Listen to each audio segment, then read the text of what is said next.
is 2-0 against Houston this season. And he'll face Eric Yelding to lead off. Well, we talked to Yelding about how he approached Viola, and he says he takes the ball the other way, tries to hit the fastball up the middle, and he is an excellent bunter. Howard Johnson in 2 or 3 steps at third base, expecting that bunt. First pitch of the ball game, a breaking ball, low and inside, ball 1. As Ray mentioned at the outset, Eric Yelding is 6 for 6 lifetime against Frank Viola. Tucks out of the way and takes a called strike over the inside part of the plate. And I talked to him a little bit, Sean. He's the type of guy that has great speed. So even if the third baseman is on top of him, he feels if he gets the ball down the way he wants to, he can beat it out. To left field, McReynolds coming on. He can't get to it. It falls in front of him. And Eric Yelding continues to have tremendous success against Frank Viola. He's now 7 for 7 lifetime against Frank Viola of New York. 338 down the left and right field foul lines here at Shea Stadium. 371 to the power alleys and 410 to straightaway center field. A one-out base runner, rather a leadoff base runner for Houston. And here's Bill Doran at 268, a homer and 20 RBI.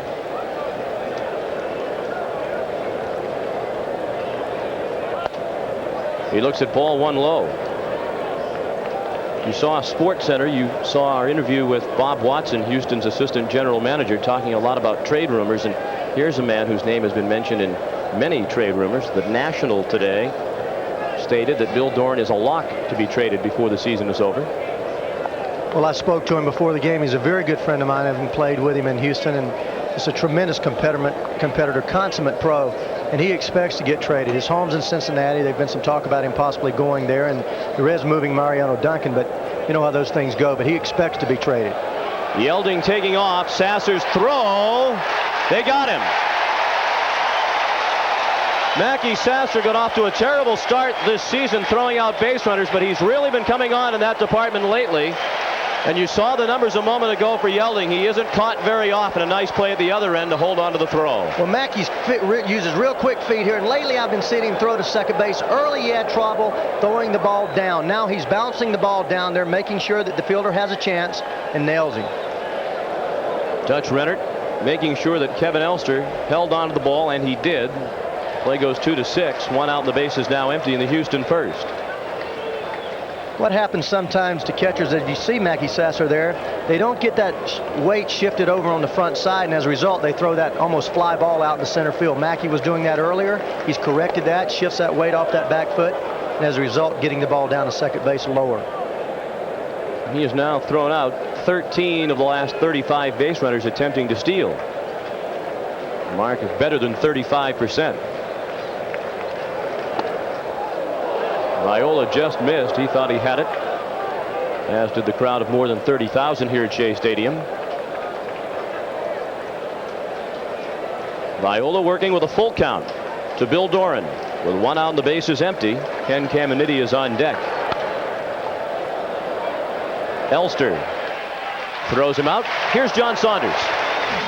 The Reds and the Expos in Montreal. Zane Smith to Barry Larkin just pulls this one down the left field line. Into the corner, Marquise Grissom, who's played in center field all year before going on the DL. It rolls between his legs. Larkin is off to the races and decides to come around third. The throw comes in, not in time. He's in there. 1-0. Let's get back to Sean and Ray. Thank you, John. Here in New York, just underway in the top of the first. 2 outs and the base is empty. And the batter against Frank Viola is Ken Caminiti. Takes the breaking ball on the outside corner for a strike. Caminiti at 258. 2 home runs, and he's knocked in 26.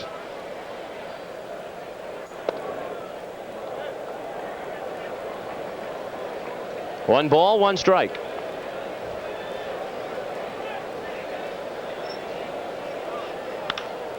Lined into center field, and that falls in front of Daryl Boston for a base hit. Second hit of the inning. Ken Caminiti, a line single into center. Number 12, left fielder Glenn Wilson.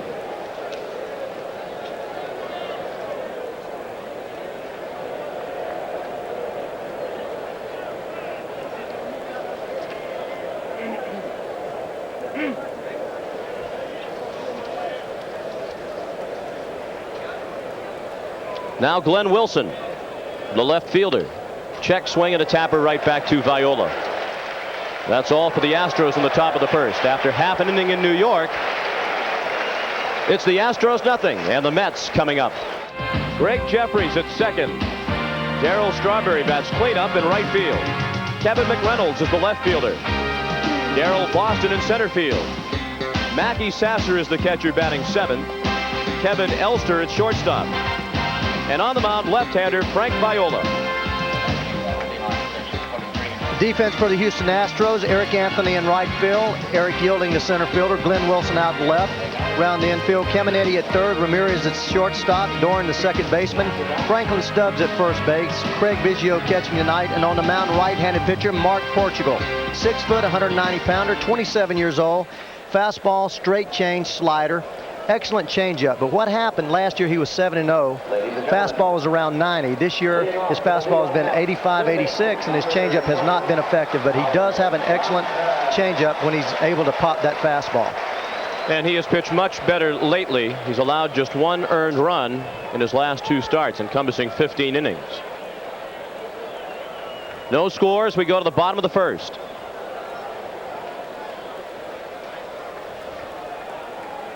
Howard Johnson leads off and takes ball 1 low.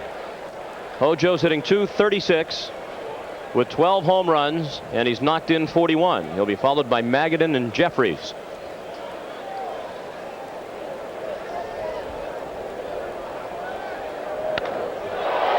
High drive right center. Anthony and Yelding are there. It is the center fielder Yelding making the catch for the first out of the home half of the first.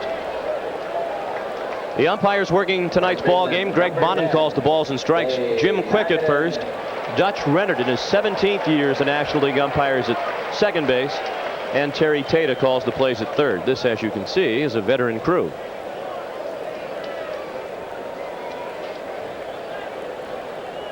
Dave Magadan.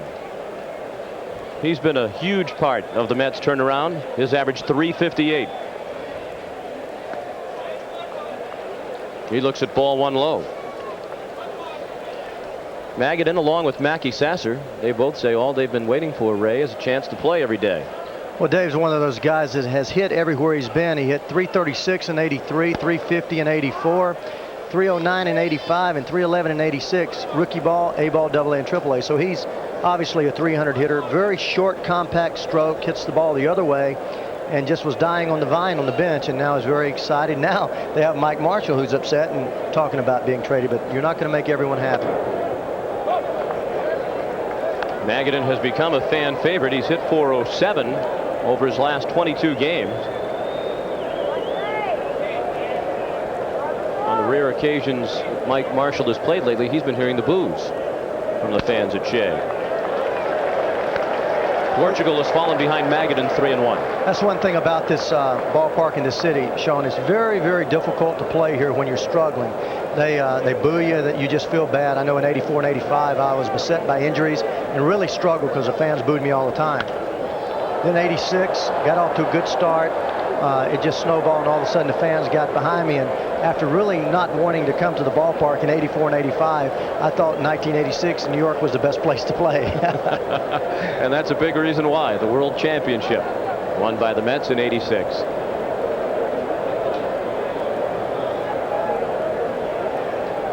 .3-2 pitch.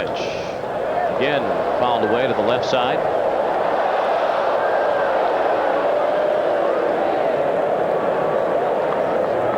The Mets had an unbelievable month of June. They went 21-7, their best ever record in June.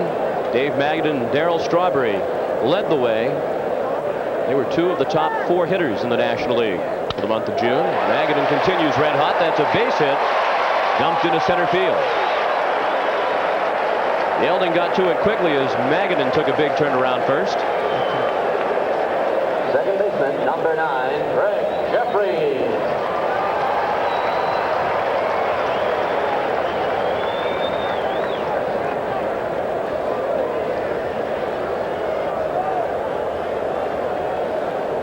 Now Greg Jeffries, the second baseman. He's hitting .309 with 10 home runs. He's knocked in 33.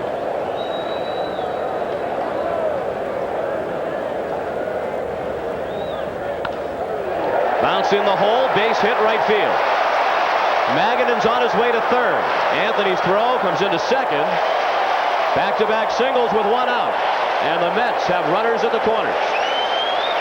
Right fielder, number 18, Darryl Strawberry.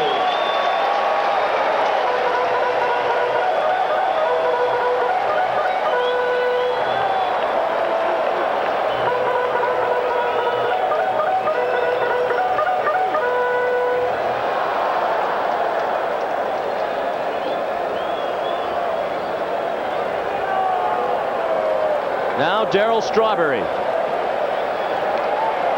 No score, but the Mets are threatening in the bottom of the first.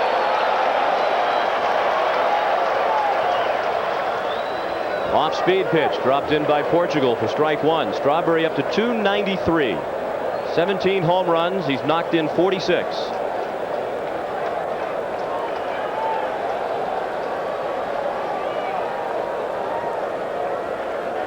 Back at first is Jeffries. Jeffries has stolen 6 bases. Magadan the runner at third.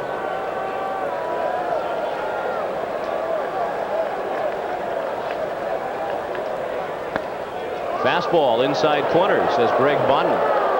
Strawberry does not agree. Now he nods his head in semi-agreement. Darryl has never griped too much about calls. He has real good concentration at the plate. We're saying he's getting a lot better pitches to hit. And as those numbers show you, he has fared much better with 2 strikes being the count this year. Darryl's contract talks, the talk of New York. Before tonight's game, we asked Mets Vice President Al Harrison about it.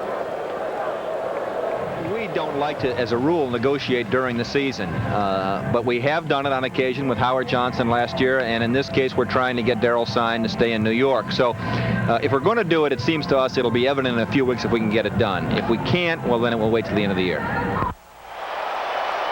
And certainly Darryl Strawberry just helped his standing in the contract talks as he singles into right, driving in the first run of the ball game.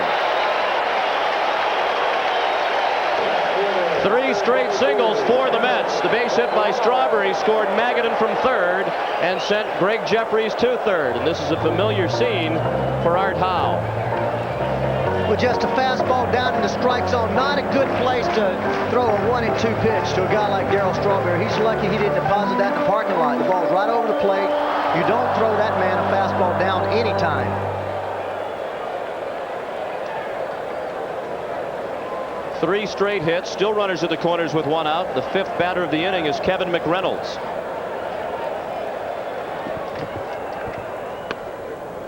Ball 1, low and away. McReynolds is hitting .249 with 12 homers. He's knocked in 40.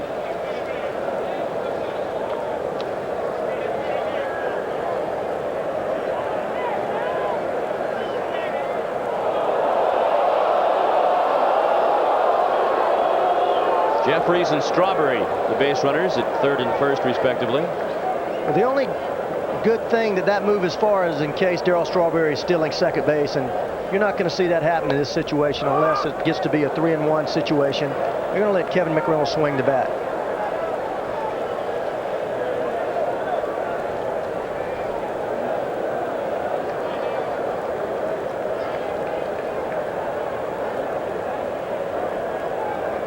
Portugal's 1-1 pitch, low and away, 2 balls and a strike.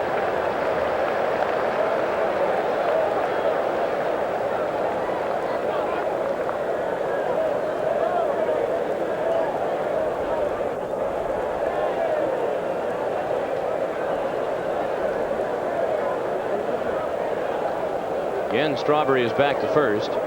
Darryl has 8 stolen bases. He's been caught 4 times trying to steal. Well, when I was here, Darryl was on his own stealing bases. They didn't have to give him a sign. If he felt like he could steal, he possesses that type of speed. Well hit left center field. Yelding on the run to the warning track. He leaps and can't get it.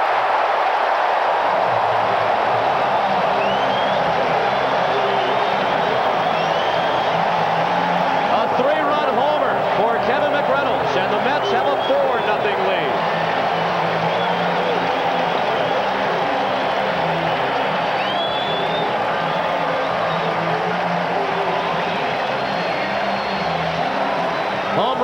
13 for McReynolds. He's now knocked in 43 runs.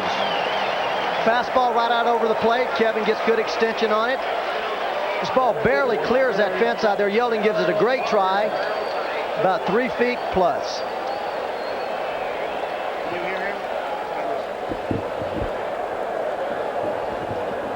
Four straight hits since Portugal retired the first batter of the inning, Howard Johnson.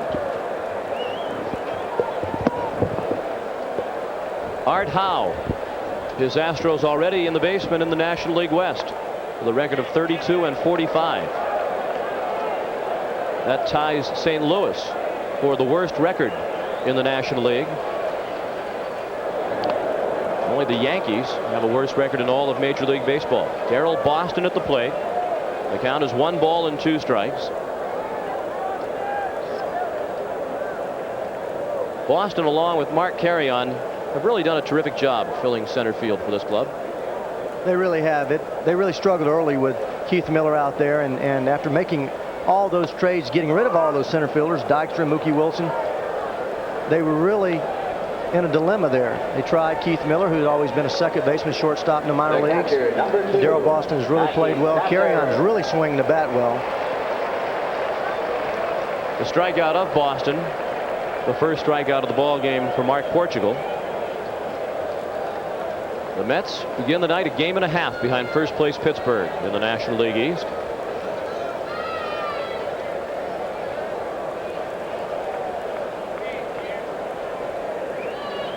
Now Mackey Sasser looks at a ball outside and high. Mackey's at 320. With 2 home runs, he's driven in 14.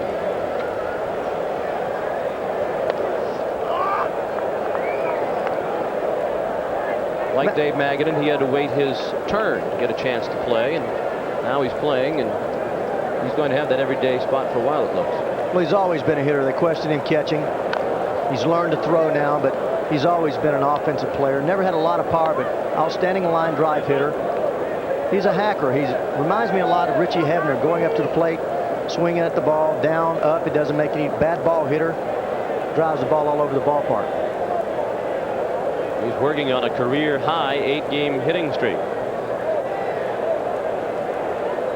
Portugal's 1-2 pitch is popped up. Ken Caminiti under the ball, and he makes the catch for the final out of the inning. The Mets get 4, highlighted by the 3-run homer by Kevin McReynolds. After 1, 4-0 New York. After 1 here at Shea Stadium.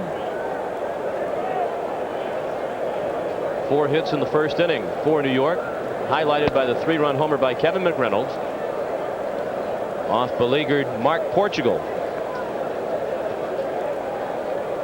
This is not a good omen, obviously, for Mark, but the Astros have not given him very much run support this year. They've scored a total of 10 runs in the 7 games he has lost. Franklin Stubbs at 247 in his first year with the Astros. 2-1 the count.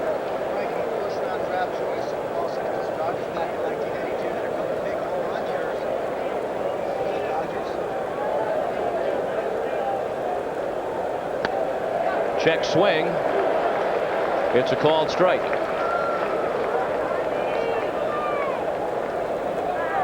Two balls, 2 strikes. Stubbs, then Biggio and Anthony in the top of the second. The Astros played yesterday. They were finishing up a series in Philadelphia. They lost 3 out of 4 over the weekend against the Phillies. Bounced up the middle. Backhanded by Jeffries. Nice play by Greg Jeffries back at the second base bag. 1 out in the second. Greg is starting to feel a lot more comfortable at second base. Gets in front of that ball.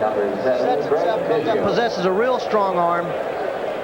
Struggled there a lot early, especially turning the double play. Buddy Harrelson came out and worked with him personally every day for 10 or 12 days when he took over the ball club. He's really made a lot of improvement. Now Craig Biggio, who has done a little bit of everything for this Houston club this year. Tonight he's the catcher.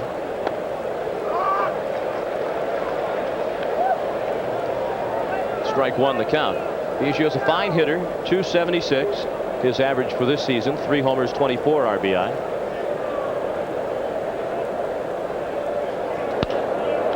In the hole, Elster.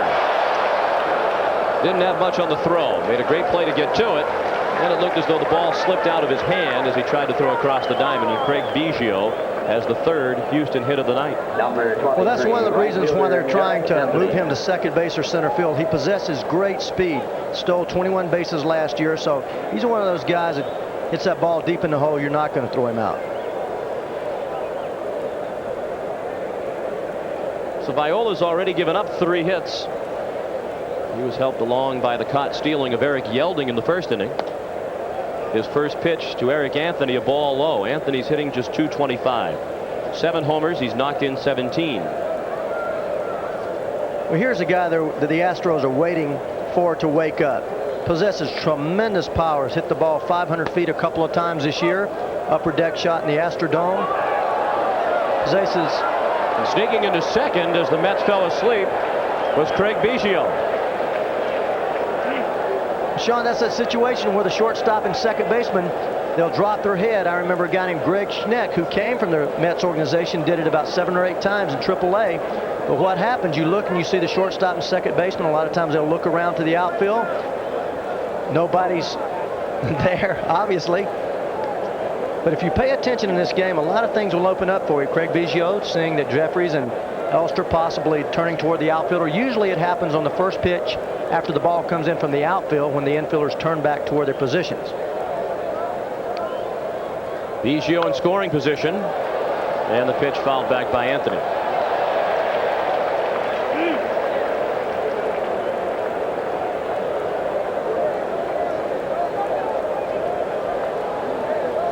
Matt Galante, the veteran third base coach for the Houston Astros. Rudy Jaramillo is also a hitting instructor for the Astros. Is in the first base coach's box. Fouled away, 2-2.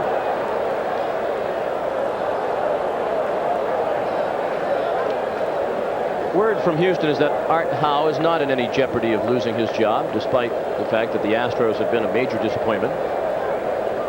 Well, Artie's a good guy, and the team really respects him. I spoke to 7 or 8 of the guys over there, and it's not his fault. It's just a ball club. They have a lot of older pitchers, the Clancy's, Anderson, Darwin. They made a lot of trades a couple of years ago to try to get back to that 1986 form. These guys are beginning to get older. Billy Doran's starting to get older. They do have some young talent. Seems like the guys that they're depending on, like Gerald Young, Eric Anthony, just have all gone downhill or not panned out this year, so they are struggling. Bounce slowly towards second. Jeffries shovels off to first in time. Let's check in with John Saunders. Trouble for Matt Young in the first inning for the Mariners against the Indians. Mitch Webster at the plate, goes with the pitch, takes it out to right field. He's off to the races as Brown comes in to score. Mitch Webster ends up on third base with a triple. They have added 3 more runs, and the Indians in the first inning against Matt Young are now up 5-0. Let's get back to Sean and Ray. Here in New York, it's 4-0 Mets. Top of the second. A runner at third with 2 outs for Rafael Ramirez at 263. He looks at a ball low and inside. Viola is so successful because he uses that fastball to get ahead of the pitchers. Great command of the fastball. We talked about his great changeup, but you must establish that fastball early in the ball game. He just busted Ramirez in, knowing he's a first ball fastball hitter. Comes back with a changeup away. Greg Pavlik, the assistant pitching coach, said that Frank Viola has the best command of 4 pitches that he's seen since he's been up here in the big leagues.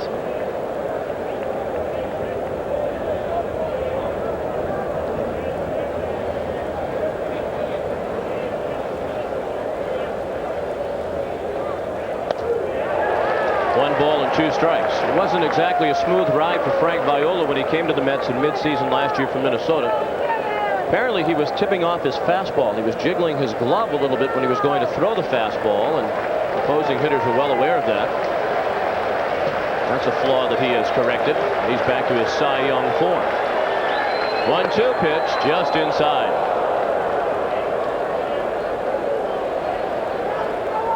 And that 1 and 2 situation is really where Frank had you, because he can go to 4 pitches there. As a hitter, you basically have to look away on that fastball so that you're on the changeup. If you look hard, you have no chance, because his breaking ball is a little bit off speed. He's got that good cutting slider that's tied inside, and then that devastating changeup. Little looper, left field. McReynolds charging hard, and he makes the catch. The Astros threaten but do not score in the second. After an inning and a half in New York, it's the Mets 4 and the Astros nothing. This the eve of Independence Day. It'll be an Independence Day full of baseball on ESPN tomorrow. Here tonight, it's the Mets with a 4-0 lead as we go to the bottom of the second. Kevin Elster, the number 8 hitter, leads off. His average is just .213, but Kevin says that doesn't matter to him. The important numbers to 6 homers and 35 RBI. He's out on the fly ball to center. And that's really a good point. He said sometimes batting average is overrated. Really, the importance of hitting the ball is what you do when you do hit the ball. And when he does make contact and put it in play, it's usually in a big spot. Well, they say that he is a very strong clutch hitter, gets the big hits. But one thing, you have to look at a ball club as individual pieces. He fits into this ball club right where he needs to be. Talking to Buddy Harrelson, plays a very solid shortstop. Does not possess the great range, but he does the job. He seldom boots the ground ball, as evidence of his major league all-time record that he set last year, 88 games. But I think one thing with Kevin Elster is he's a little man trying to play a big man's game. He always takes that big cut, talks about the 6 home runs, but I think he should choke up a little bit and hit the ball the other way, because he's not a big man, and you know, you have to realize what type hitter you are. Kevin told the story about his recent contract talks. His contract wound up being renewed by the Mets this past offseason. He said to Joe McElvain, "Look at my stats. I'm among the leaders at my position in home runs and runs batted in." And Joe said, "Yes, but you're a .223 lifetime hitter." Well, you have to make adjustments. I made some adjustments early in my career. I spent 6 years in the minor leagues, and that's a lot of time to adjust. And that Cincinnati Red organization, with all those big boppers up there, I had a tough time getting there. But I made a lot of changes, and I realized early on, after being a home run hitter in high school and American Legion, and even my first year in pro ball, I realized that I was not going to hit a whole lot of home runs. And even if I hit 15 or 20, I was going to hit 220. And the key is being a consistent type hitter. I learned that I was a line drive hitter, and I made that adjustment. And as a result, I hit 303 times and never was a big home run hitter, but I could hit home runs on occasion in situations that call for it. Like the World Series. Well, I wasn't really looking. That was just one of those things, but I did. There were times when I looked for pitches to hit and thought aggressive and did hit home runs. Viola puts it in play to Bill Doran. 2 outs in the second. The Mets lead 4-0. Mark Portugal has now retired 4 in a row since the McReynolds 3-run homer. Chuck Hiller is now the third base coach for the New York Mets. Third baseman, Howard Johnson. And Mike Cubbage is the first base coach. During the time that Davey Johnson's future as Mets manager was very much up in the air, there was some speculation that Mike Cubbage would be the manager if Davey Johnson were fired. Well, I heard that talk too, and mainly because he managed most of these young players down in AAA. But I always felt that Buddy Harrelson, with his situation here in New York, would get the nod. He did, and certainly that has proven to be the right move for the New York Mets. The Mets go in order in the second. After 2, they lead 4-0. John, here at Shea Stadium, it is Unity Night. There was some good union with the bat and ball on the part of Mark Portugal, but he's out on the line drive to short. The idea of Mayor David Dinkins to have Unity Night, a night promoting racial harmony within the city of New York. Many fans are wearing buttons, and fans were asked to wear blue as a demonstration of the racial harmony that this city is striving for.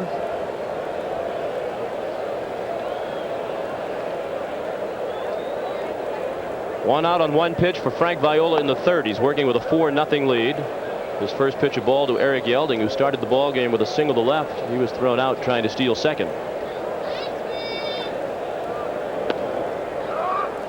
Strike. 1 ball, 1 strike. Well, Sean, you hear it all the time, workhorse of the staff. We talk about Viola being the ace of this this pitching staff, but in the last 7 years, he's only missed 2 starts. That's phenomenal. The wear and tear on the arm of these major league pitchers. You know, you see them go out there and throw 120 pitches in a game. You don't realize they warm up 100 pitches on the side getting ready, and then on 2 days after they throw another 50 or 60 pitches. So they're throwing 350, 400 pitches a week. And he's averaged 250 innings over his last 8 years. Just a tremendous competitor. In my estimation, the best left-handed pitcher in baseball right now. Bounce down to third. Johnson was playing in. He guns him down. 2 outs and the base is empty in the Houston third. It's 4-0 New York.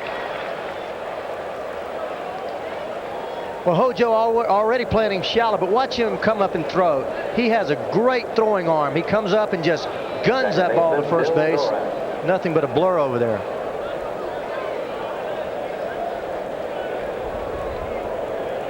Finally retired Mr. Yelding after going 7 for 7. Now Bill Doran, who bounced to short his first time up. He takes ball 1 low and away.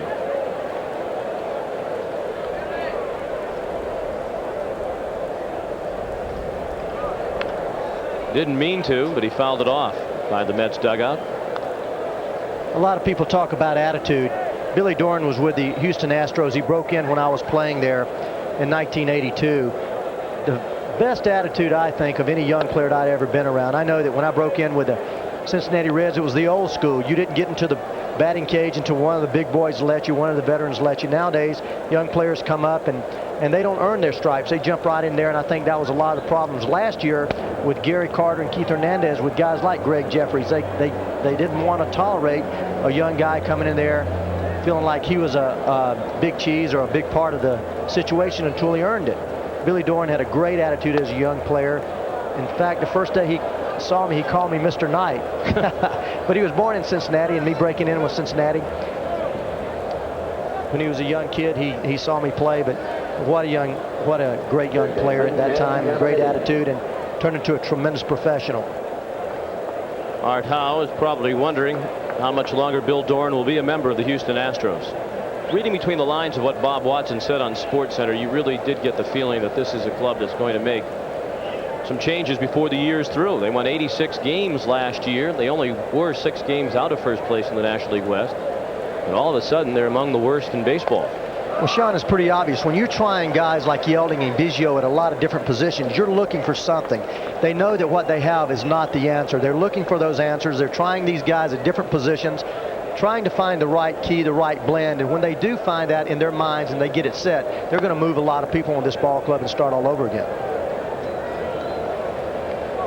Caminiti, the first time up, singled into center field. Ken was stranded. The Astros have left 1 in each of the first 2 innings.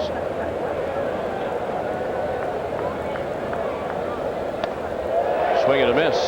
Well, there's that changeup that just disappears away from you. It appears to be a fastball. Viola just chokes that changeup back. It's not really a circle change, but great arm motion.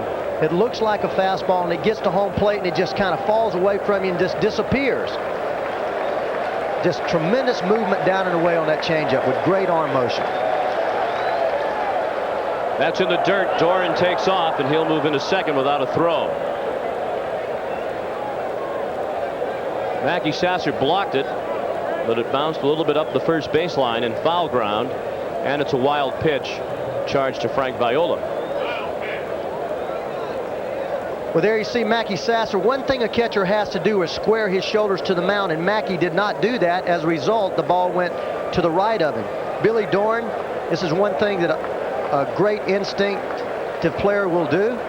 Seeing that ball in dirt, bounding at an angle away from that catcher, he takes off. Had that ball played off of Mackey Sasser's chest protector and gone back toward the mound, he wouldn't have gone anywhere. Now a 2-2 pitch. A high fly in shallow left. McReynolds makes the catch. The Astros strand another base runner in the third. After 2.5, it's Frank Viola and the Mets 4. And the Houston 4-0 New York as we go to the bottom of the third. Dave Magadan to lead off. We mentioned Kevin Elster learning what type of hitter he is. Here's a man that's 6'3", 200 pounds, hits 3 or 4 home runs a year. A lot like Wade Boggs, same type hitter as Wade Boggs. Hits the ball the other way. He's a high average hitter. He's strong enough to hit some home runs, but he likes to hit for that high average, and he realizes he's not going to hit a lot of home runs. Just watch how quiet he is at the plate. By that, not a lot of hand movement, not a lot of head movement. Sends a bouncer down to first. Franklin Stubbs plays it himself. 1 out. Here's John Saunders. The Tigers and the White Sox at Comiskey. Eric King, who's 8-1 on the season, to Cecil Fielder, who looks like he reaches for this, but reaches enough to put it into the upper deck. A 2-run home run, his 27th of the year. That leads the major leagues in the American League by 7 home runs. Back to Strong and Red. Cecil strikes again. Meanwhile, since Mark Portugal was struck by the home run off the bat of Kevin McReynolds, he's retired every Met who has come up. 6 in a row, and he's working now to Greg Jeffries, who singled and scored on the McReynolds home run in the first. That's a bouncer foul past first. Do you sense that Greg Jeffries gets along better with his teammates this year, or has adjusted better to his role on this club? Oh, absolutely. I've talked to Greg. He's a fine young man. He just had that little attitude, that little cockiness that people like Gary and Keith did not appreciate. These guys are basically a young ball club, and they really accept him. They realize that he is an outstanding ball player. This man is capable of putting big numbers on the board. Switch hitter, runs well, hits the ball hard, a lot of doubles, can hit 20 home runs. This is a fly ball into left center. Glenn Wilson makes the catch. That'll bring up Darryl Strawberry. We talked earlier about his contract talks before tonight's game. I asked Darryl about that. The contract situation will take care of itself. If things work out, fine. If they don't work out, I can wait to the end of the season, file for free agency. I'm not really concerned about it. I'm hoping that things can work out and can resolve soon, because I would like to stay here in New York and play for the New York Mets. I play with a bunch of great guys, and I've been with these guys for a long time, and it'd be very difficult to make that change. I'll tell you what, Darryl, a lot of people have gotten on Darryl over the last few years. When I played with him, I had tremendous respect for him. Plays hard, a good man. I mean, he's the type of guy that when he tells you something, you can believe it. Tremendous potential, but you got to realize he came up at 20 years old. They expected so much of him. He goes deep to left this time. Wilson back to the wall. It is gone.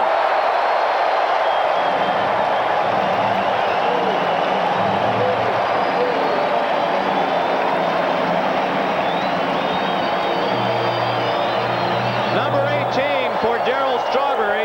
He's now driven in 48 runs for the season, and the Mets lead 5-0.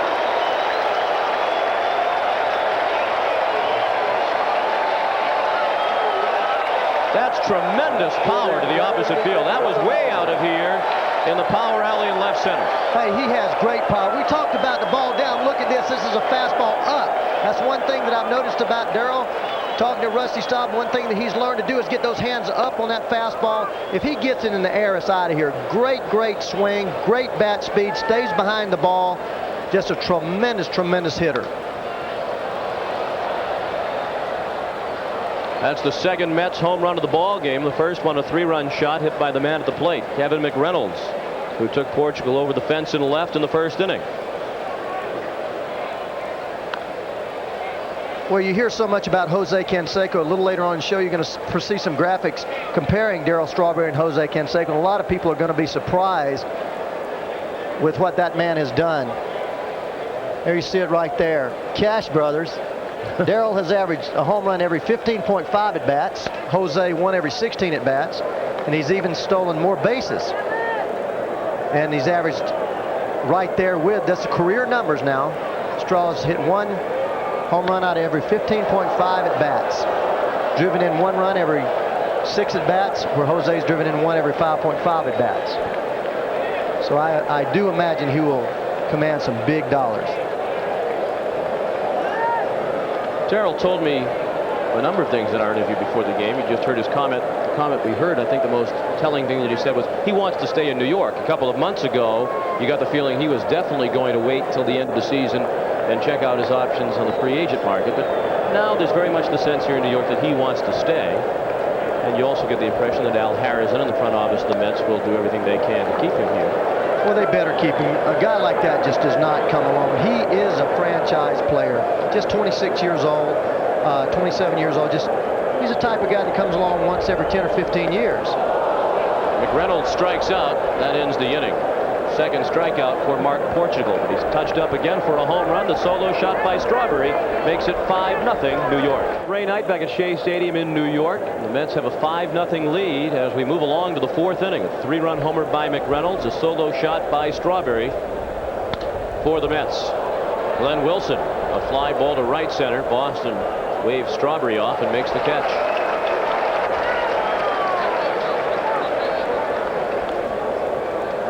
Before tonight's game, we asked Mets Vice President Al Harrison how the new contract for Jose Canseco affects Darryl Strawberry's contract talks.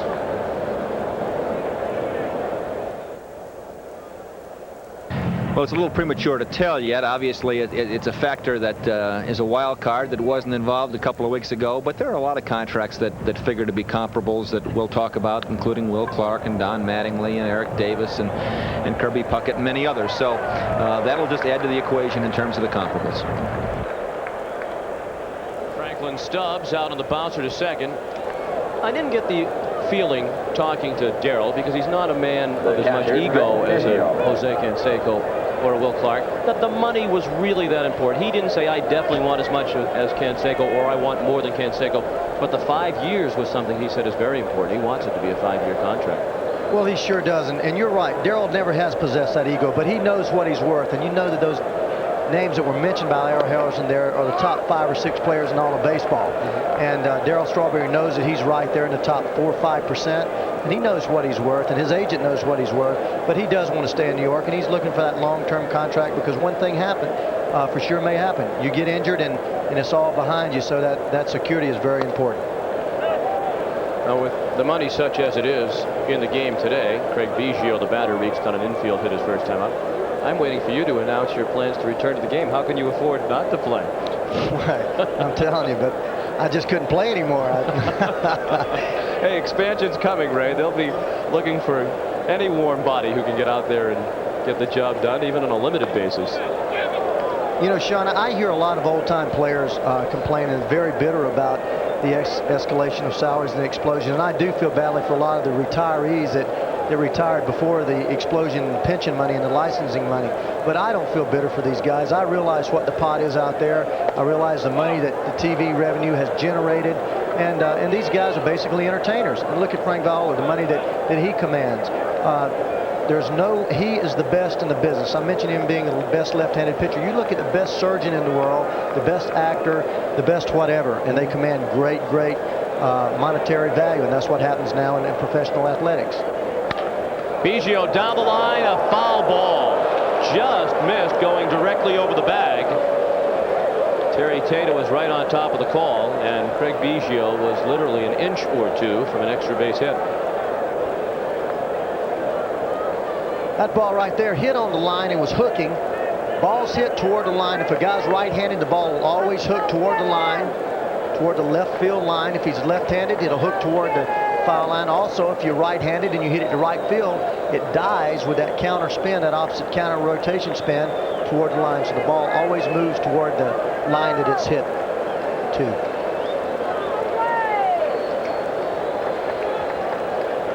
Three and two to Biggio. He pops it up. Elster makes the catch, and the Astros go in order for the first time in the ball game. After 3.5, 5-0 Mets. John, here in New York, it's 5-0 Mets as we move along to the bottom of the fourth. The leadoff hitter is Daryl Boston. He's in the hole 0-2. He struck out his first time up. Daryl Boston from Cincinnati, Ohio. His father used to manage a semi-pro team there called the Cincinnati Tigers, and his star player as a teenager was Dave Parker.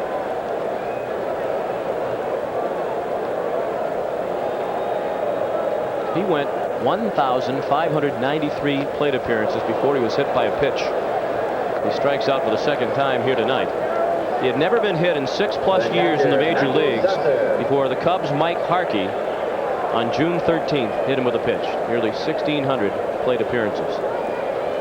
Friday night, the Kansas City Royals and Detroit Tigers do battle at Tiger Stadium in Detroit, where the Royals have really struggled over recent years. That's followed by the Cubs and Giants in most of the nation at 10:30 Eastern Time Friday night.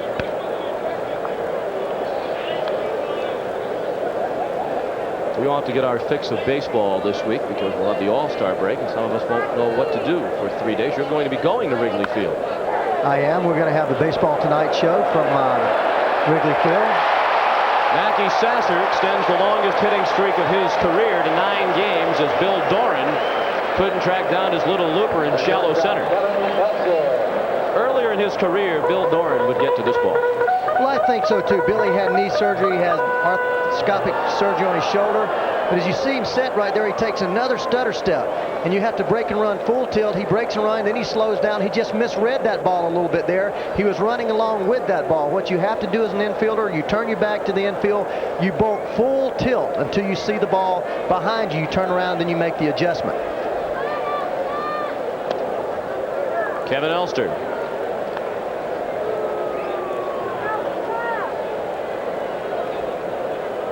He fly to center his first time up.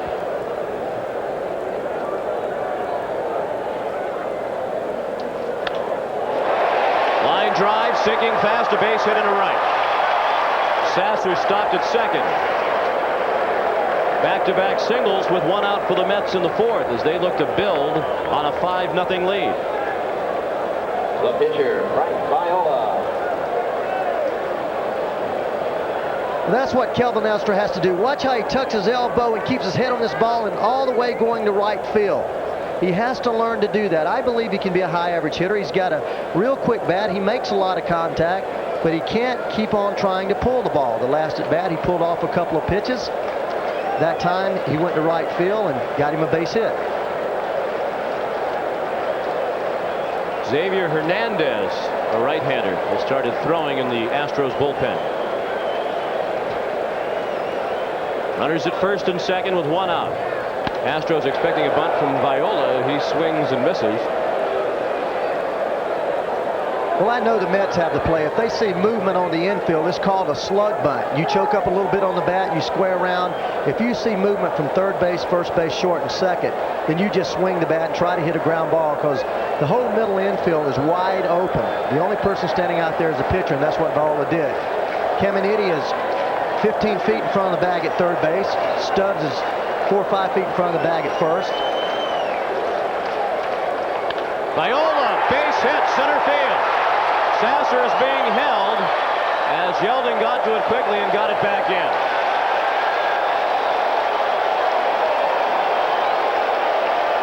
Astros used the same coverage. They had the shortstop Ramirez moving to third, so why not let him swing when you're ahead 5-0? Well, the key there is what we just mentioned. The shortstop watching break. See him start to break there. As soon as he breaks, the hitter swings the bat because he has no lateral movement at all. And the Mets work on that play a lot in batting practice, and I think it's a great play. You're already choked up on the bat. One thing that I believe, that if you're going to cover third base in that play, you make the move and go because you just set up that play for the offense if you make the bluff and stop as Ramirez did. Bob Cluck out to the mound. Bases loaded for the New York Mets. Still just one out in the bottom of the fourth. The Mets on top 5-0. Darryl Strawberry has driven in 2 runs with a single in the first inning and a solo homer in the third. And Kevin McReynolds provided the other 3 with a 3-run home run in the bottom of the first. Portugal's numbers mirror the Astros as a team. They've been the worst team in the major leagues away from home, and Portugal is yet to win outside the Astrodome. Mackey Sasser at third, Kevin Elster at second, Frank Viola at first for Howard Johnson. He's fly to center and bounced back to the mound. He looks at ball 1 low and inside. We've talked about a lot of hitters. This man right here, when I was here in '86, and he proved it in '87, '88, I think is the best fastball hitter in the National League. Todd Worrell, all those guys that can hump up and bring it, Nolan Ryan, this guy doesn't care. He can turn that fastball around. He was trying to turn that one around. But you know, Sean, he does it without a lot of effort. He's got tremendous bat speed, real quick wrist, real strong hands. See right there where he holds the NL record for home runs by a switch hitter with 36. Much better left-handed hitter, much quicker bat from the left side. Sasser, Elster, and Viola. And Johnson pulls it foul. 1 ball, 2 strikes. Hojo only hit hitting safely in 16 of his last 18. Excuse me, Ray. Excuse me, buddy. Hojo's only hitting 236, but he has had 2 cortisone shots this year. 1 in his right shoulder and 1 in his left shoulder. When I was here about 3 weeks ago, he had a cortisone shot in his left shoulder, irritated tendon, and he was having a tough time swinging the bat.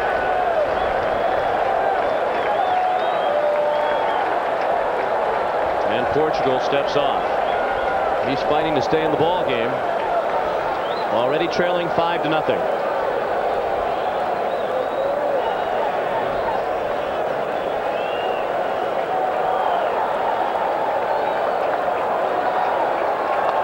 Fastball just missed inside, 2-2. Dave Magadan waits on deck.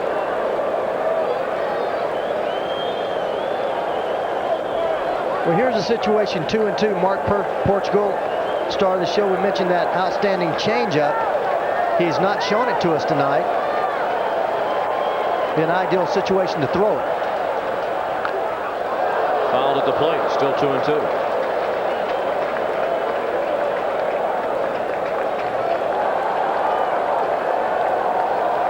Portugal and Viola were teammates with the Minnesota Twins. Ray Miller was the manager. He certainly stresses the changeup. Johnny Padres, the pitching coach at the time, credited with teaching Frank Viola the circle change that helped make him the best left-handed starter in baseball. Well, Larry Durker, who covers the Astros, says that 7-0 record last year was no fluke. He really pitched very well.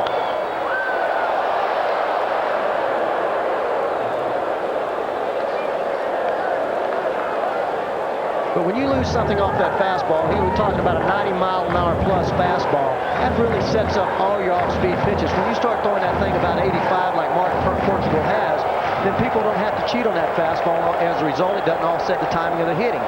Obviously, to me, he's having a tough time with it because he has not thrown it in this sequence. Howard Johnson, being a dead fastball hitter, the perfect pitch to throw him is a straight change.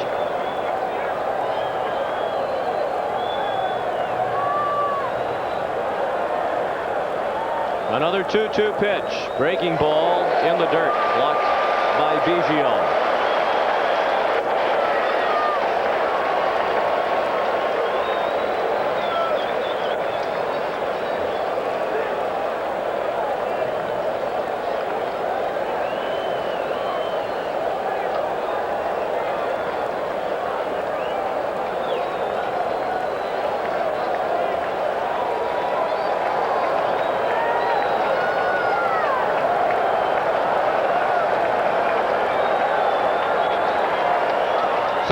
Pitch hit on the ground. Doran goes to second for 1. That's all they get, and a run scores. Sasser scored from third as Johnson reaches on a fielder's choice. It's 6-0 New York. Here's John Saunders. The Reds and the Expos. Take a look at Tom Brown and get Andres Galarraga. The big cat looks at this hook. To end the 5th, he's retired the first 15 batters he has faced. Perfect through 5. You recall he had a perfect game in 1988. Should he keep this or the no-hitter? We'll get out there. Back to Sean and Ray. Thank you, John. 6-0 New York. The RBI for Howard Johnson is 42nd of the year. Portugal not out of the woods yet with runners at the corners. And 2 outs for Dave Magadan. He singled and scored in the first. Bounced to first unassisted in the third. Hojo draws a throw.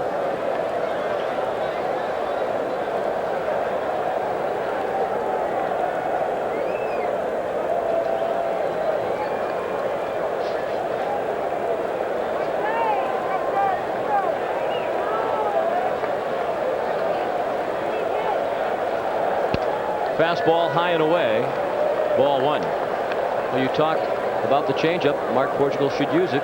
he used it on that last pitch to Hojo. Well, he finally went to it 3-2. He just got a little bit up in the strike zone, and Hojo hit it very poorly off the end of the bat. Had it been that changeup that he throws down with movement away in the strike zone, he would have struck him out. But he did finally go to it 3-2. Couple of high fastballs outside from Portugal to Magadan. 2 balls, no strikes.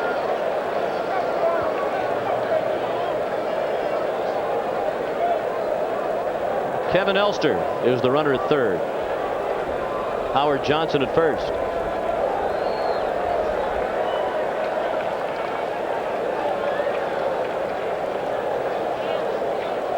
And certainly a tough task ahead of the Houston Astros tonight. They already trail 6-0. They're facing the league's winningest pitcher in Frank Viola. Houston, the worst team in the league as far as team batting average is concerned. Now Portugal has fallen behind Magadan 3-0, and Art Howe has to be pondering a pitching change should Magadan reach base. Yeah, Mark Portugal's out of here if Magadan gets on base. And you're absolutely right about that evaluation, Sean. The Astros have stolen a lot of bases. They do possess speed, but without Glenn Davis, they cannot score a lot of runs in bunches. They have to peck away 1 or 2 runs at a time. 2 runs is a big inning for them right now. The walk is the first issued by Portugal.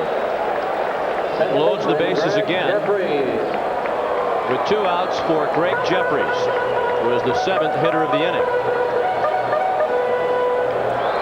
You know, the other night when we had Oakland at Detroit, Dave Stewart had to be the sacrificial lamb in that game. He threw 143 pitches because Tony La Russa did not want to go to the bullpen. Sometimes in a situation where your bullpen has been taxed, that pitcher stays out. So if you're wondering at home why he hasn't been taken out of the ball game, it's simply because Art Howe wants to put as little taxation on that bullpen as he can because they've been worked a lot lately. And in fairness to Portugal, they haven't exactly tattooed the ball in this inning. Sasser's was a bloop that Dorn perhaps should have caught.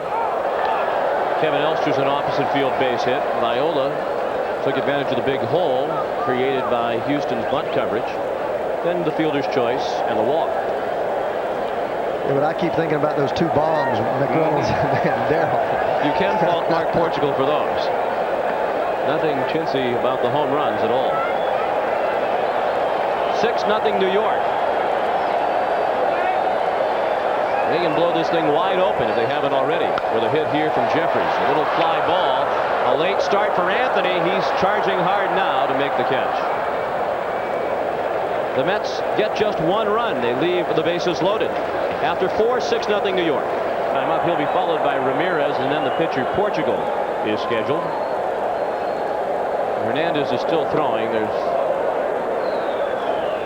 a distinct possibility we'll see a pinch hitter for Portugal. Well, you're back at Shea Stadium, the scene of your most shining moment of your standout career when you propelled the Mets to the World Championship in 1986. That's a foul ball. I know you were back here once before earlier this season, but you must get some special feeling being back in this park. You know, time almost stopped, Sean. When I came back here 2-3 weeks ago, it was almost like it was 1986 revisited. I walked through the tunnel. I had the same feelings I did as a player. It was just like having an old friend and then coming back 10 years later and resuming right where you stopped off. And I do have some wonderful feelings about this ballpark, about the organization, about the people here. They treat me great, and that's one good thing about going out when you're on top. I might not have had real good years after I left here, but they remember me for what I did in 1986, and that's nice. And it seems your relationship with the Mets ownership and management is nice, despite the fact that you left under the cloud of a contract problem. Well, there was so much involved in that, the collusion situation and everything, that I didn't even understand everything, and I've been negotiating contracts for 16 years. That's a fly ball to left, and McReynolds will handle it for the first out of the inning. But I realized a long time ago that Major League Baseball is big business. And when I got traded from the first time in Cincinnati after replacing Pete Rose, I realized that was the first real hurt. And I thought, after being in that organization for 11 years, you know, how can somebody trade you? I was just 27 years old. But it happens. It's big business, and everything now is fine. I get along with Frank Cashin and Harrison and all those guys very well. Rafael Ramirez, the batter. strike one the count. Ramirez line to left his first time up.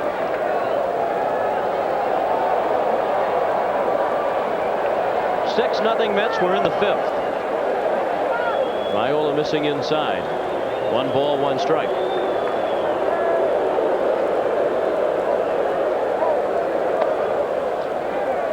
Frank has worked 2 shutouts this year. Mike Morgan leads the National League with 3.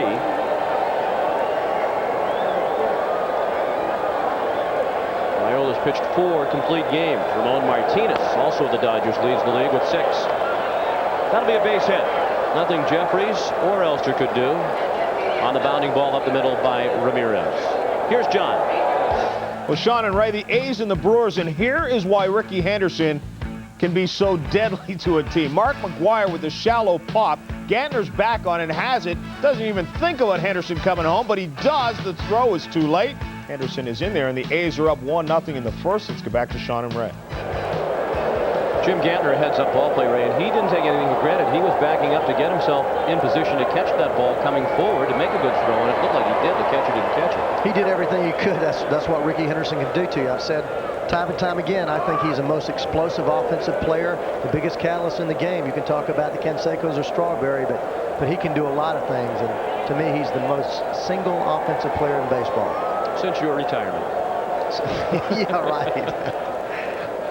1 ball and 1 strike. The count to the pinch hitter, Alex Trevino, batting for the pitcher, Mark Portugal. Biggio playing a lot of center field. Trevino's been splitting time back of the plate with Rich Gedman, who was acquired about a month ago from the Boston Red Sox for a player to be named later, a player that is still to be named.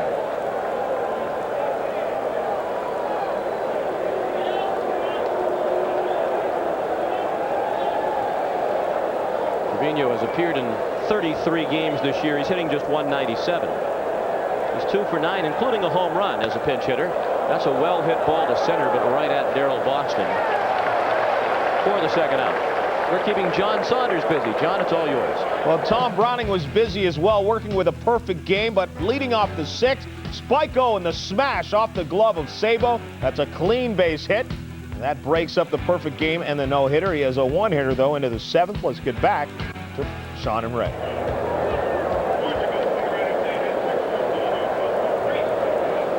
Now the top of the order for the Astros.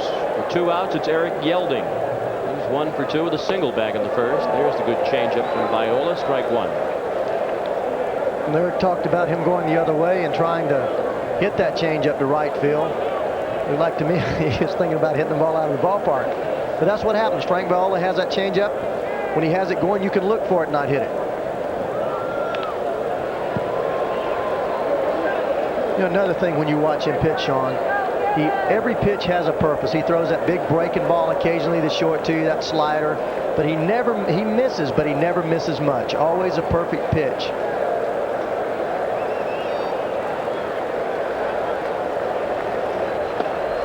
He strikes Yelding out on 3 pitches. Halfway through the ball game, Frank Viola and the Mets are cruising along. It's 6-0 New York.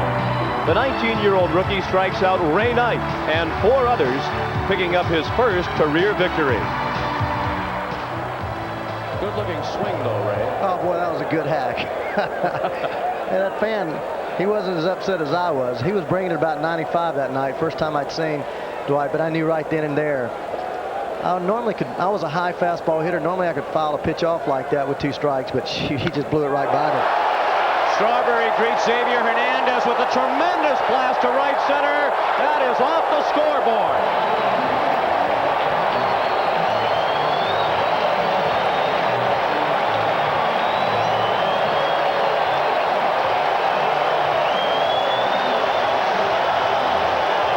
Second tremendous blast of the night by Darryl Strawberry.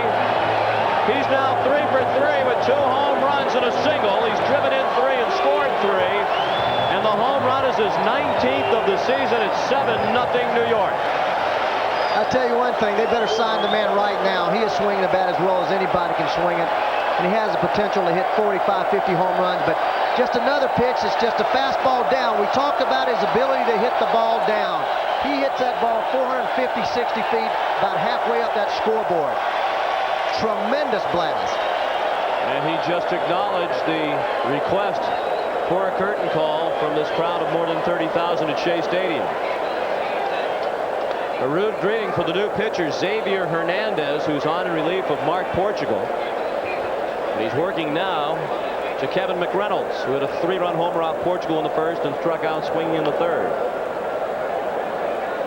Xavier Hernandez from the Toronto Blue Jay organization, pitched in Toronto last year. Selected in the Rule 5 draft. 6'2", 185 pounds, from Port Arthur, Texas, just 24 years old.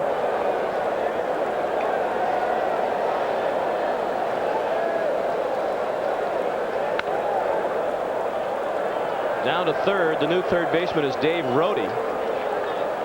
He throws out Kevin McReynolds. Here's John. They're going deep at Shea. They're going deep at Comiskey as well. The Tigers and the White Sox. Tigers up 2-0 for Brian DuBois, but not for long. That's Sammy Sosa with a 2-run home run as well to tie the game 2-2 as they try and hold their lead in the American League West along with the A's. It's in the third. Get back to Sean and Ray. Cecil Fielder, a 2-run homer earlier for Detroit. Chicago. Doesn't matter how far the White Sox are down. They usually find a way to sneak back into games and win them. This is why they're in a virtual tie for first place in the American League West at the moment. Daryl Boston, the batter, 2-0 the count. The 2-home run game for Strawberry is his second of the year. The other game was against Pittsburgh on June 8th. He had home runs off Bob Walk and Rick Reed. It's his 22nd multiple home run game of his career. He has now hit 15 home runs over his last 35 games. And with the 2 tonight and 19 for the season, Strawberry's now tied with Kevin Mitchell and Glenn Davis for second in the National League in home runs. Ryne Sandberg leads the way with 24. Just appreciate Darryl Strawberry a little bit more. There's a little graphic in the Mets media guide that says Darryl and Young sluggers. There's only 8 guys that have hit more home runs at the age of 28 than Darryl Strawberry. Jimmy Fox, Eddie Matthews, Mickey Mantle, Mel Lott, Frank Robinson, Hank Aaron, Harmon Killebrew, and Johnny Bench. Who are those guys? Who are those guys? Pretty distinguished company. Boston goes deep to right. Way back toward the bullpen. That one's gone. Xavier Hernandez is throwing batting practice at the moment.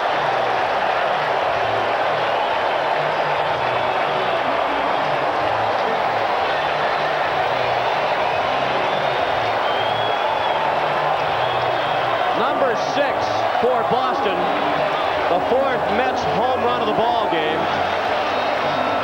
8-0 New York.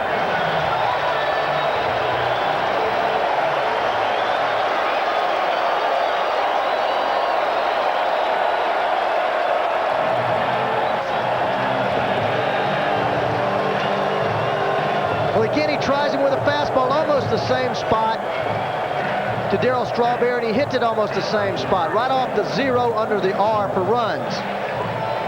Pulled it a little bit more.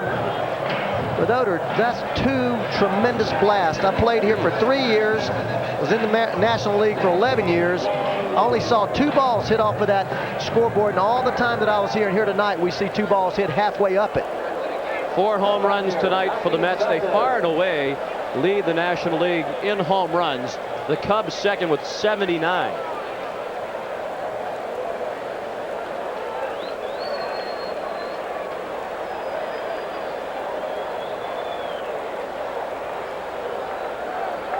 Mackey Sasser, after Bob Cluck tried to settle down Hernandez, Mackey pulled it foul for strike 1. He extended his longest hitting streak of his career to 9 games with a bloop single last inning, and he scored the New York run in the 4th. This is the 3rd time this season the Mets have hit 4 home runs as a team in a ball game.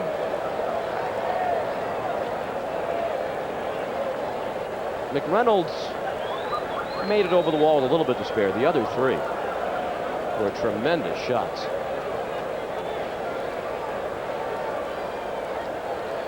Well, you look at that bench right there. I just sensed it the last time that I was here 3 weeks ago. The Mets were struggling. They went on a win streak.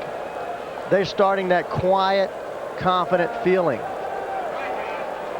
Which, in the past, some Mets teams have been accused of having cockiness and arrogance more than a quiet, confident feeling. Well, you know, we had a lot of dynamic people or guys that were very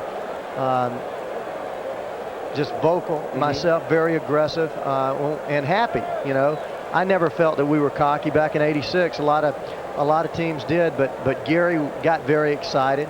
I was a very excitable player, and you see that, and you see that the high fives and all that stuff, and they start saying, well, they're cocky. But when you win the league by 18, 19 games, and you're going out and winning every series and winning 7 out of 10 games, and you know, there's a certain air you have about you. The Cincinnati Reds had it, the New York Yankees had it, the Cardinals had it, and the Mets definitely are starting to get that feel. They're not as boisterous, they're not as demonstrative, but they believe that they can win. Xavier Hernandez came on to start this inning. He was immediately greeted by the home run by Strawberry. Then after retiring McReynolds on a ground ball, he gave up a home run to Boston. And after a strikeout of Sasser, he walks Kevin Elster.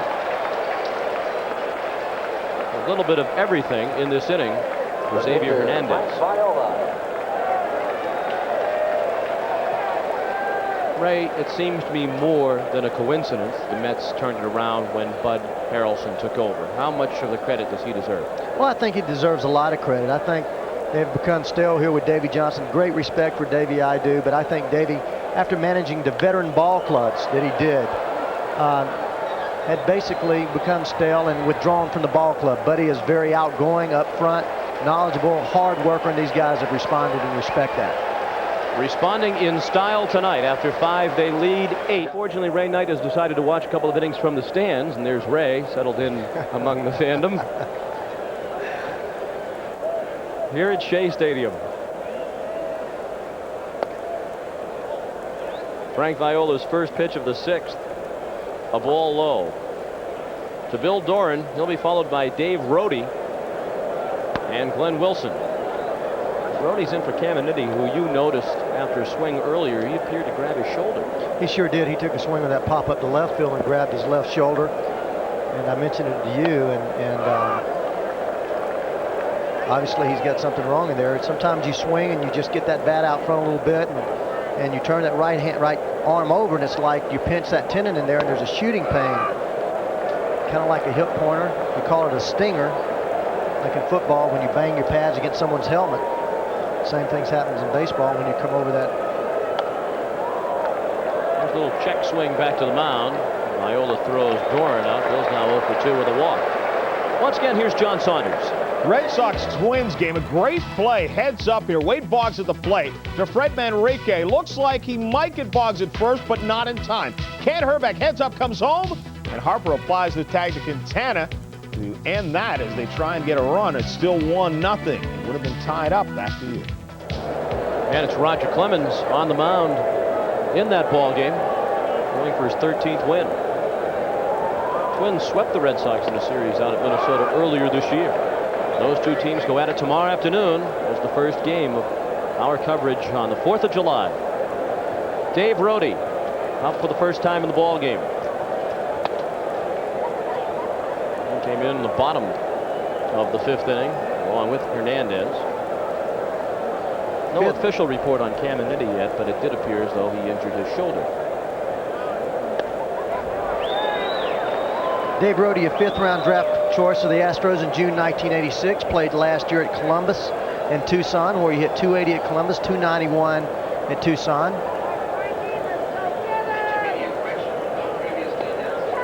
And he strikes out.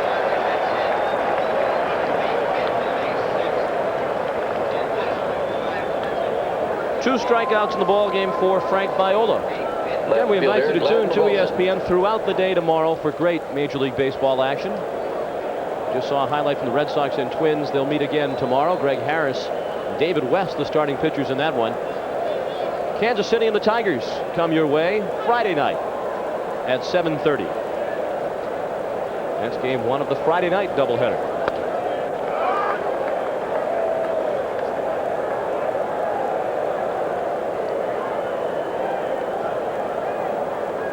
Glenn Wilson. He's bounced back to the mound and fly to center. He's up there with a count of 1-1. He has been none too pleased about being moved to left field. He's a right fielder normally with a great arm. He's in left field as the Astros have moved people around. Yankees and Royals, part of our coverage tomorrow. We got a little bit ahead of ourselves with Friday's promo. We want you to know about everything that's happening this week on ESPN. You'll be busy. You're going to Chicago. Yep. For one of the regional games tomorrow. Regional game, Detroit Tigers visiting the Chicago White Sox. I haven't seen the White Sox since spring training when Jeff Torborg was making those predictions that he was going to have a vastly improved ball club.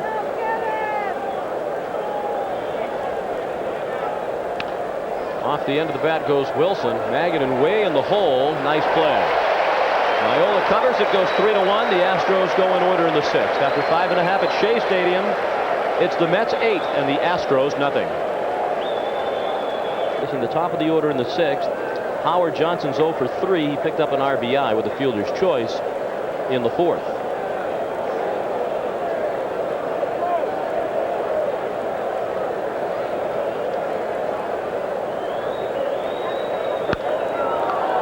Back to the mound, bobbled by Hernandez. He had plenty of time to recover and throw Hojo out.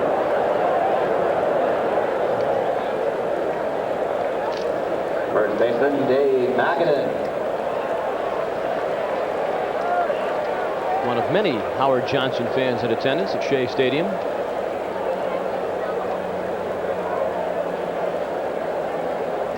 Here's Dave Magadan. He singled to center and scored in the 1st. Since then he's bounced out and walked. He looks at a ball.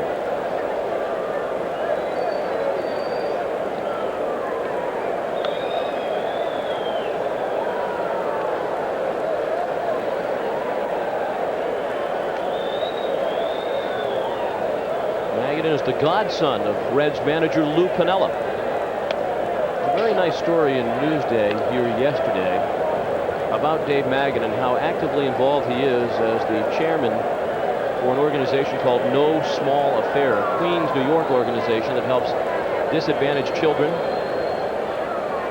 Magadan's donating money for every hit this season to that program. A lot of homeless, handicapped youngsters come to the park every year to watch the Mets play, thanks in large part to the good nature of Dave Magadan. Well, I was glad to see that article too, Sean. So many of these guys do so many things to better society. I mean, they give their time, their money. You just don't hear about it. You seemingly hear about the guns in Jose Canseco's car and those type things, but a lot of guys, almost now, most guys are involved in something to help the community and give something back. We know that we're very, very fortunate to have the God-given talent, and it's important to do something for those that just aren't as fortunate.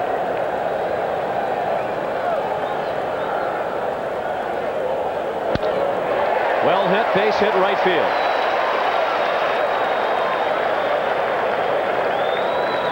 Two for 3 for Dave Magadan. 11 hits now for the New York Mets. Well, we mentioned how quiet. Look at his head and his hands. Very little movement. And look at his head right down on that baseball. Again, from another angle, just short, not a whole lot of movement forward. That's why Dave will never hit with a lot of power. He doesn't generate great bat speed, but tremendous bat control.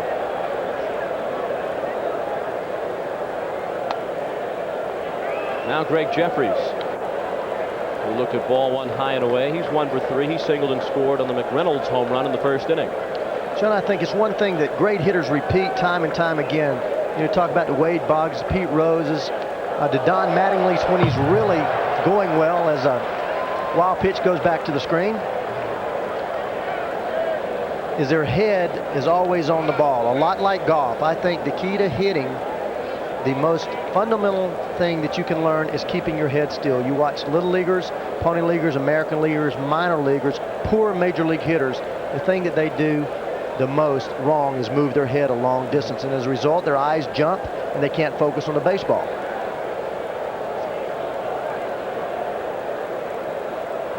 Magadan's been very talkative on the bases tonight. Back in the first inning, we saw him chatting away with Caminiti down at third base. Now he's deep in conversation with Dutch Rennert. That'll get the fans buzzing in the right field stands. A line drive that had them ducking. That reminds me of our conversation in spring training with Jeff Torborg, who spoke with the White Sox manager earlier. We were talking about how much the White Sox insist on their hitters following the principles of Walter Reniak. There's another pitch way out in front of the plate. And Jeff Torborg said they don't insist that every hitter hit exactly the same way, that they will give ground on letting one hand fly off the bat and the transfer of weight when it happens. But the one thing that they do insist on from every White Sox hitter is keeping that head down, keeping it still. And it's not a bad place to start when you're talking about batting philosophy.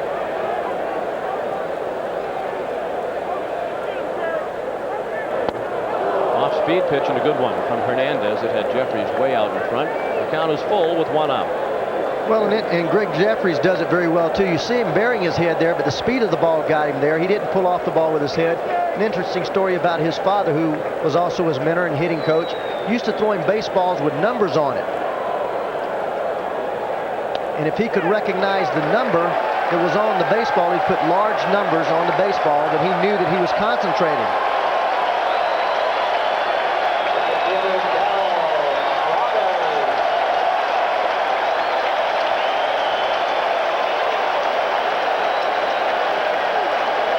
Jim Clancy's warming up as the crowd responds with a tremendous greeting for Darryl Strawberry.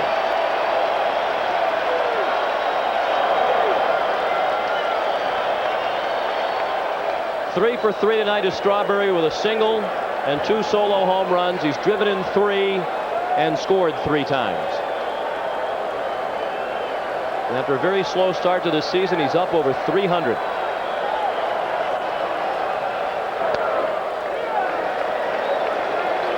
You know, one thing happens when you're going well. You get relaxed at the plate.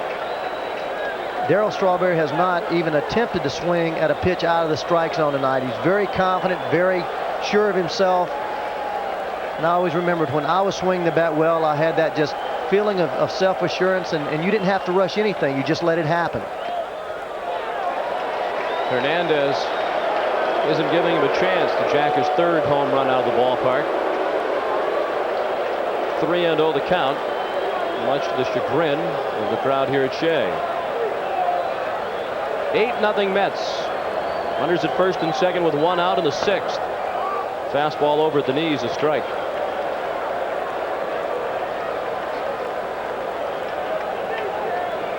Kevin McReynolds waits on deck. Strike 2. So there shows you right there. We talked about Darryl liking the ball down, but he's never liked the ball in on him. He's got those long arms, 6'6". He likes the ball out over the plate. You talked about the tremendous home run he hit the left field, but you can pound him in right on the black or in off the plate, and he doesn't swing at that ball. 2 hittable pitches, 3-0, 3-1. He took both of them. Now, Hernandez makes a mistake out over the plate with that fastball, he'll kill him. But inside, you can get Darryl Strawberry in off the plate. 3-2 pitch, high fly center field. This one appears to be playable, and it is for Yelding. Magadan heads for third. He's in safely as the throw is cut off.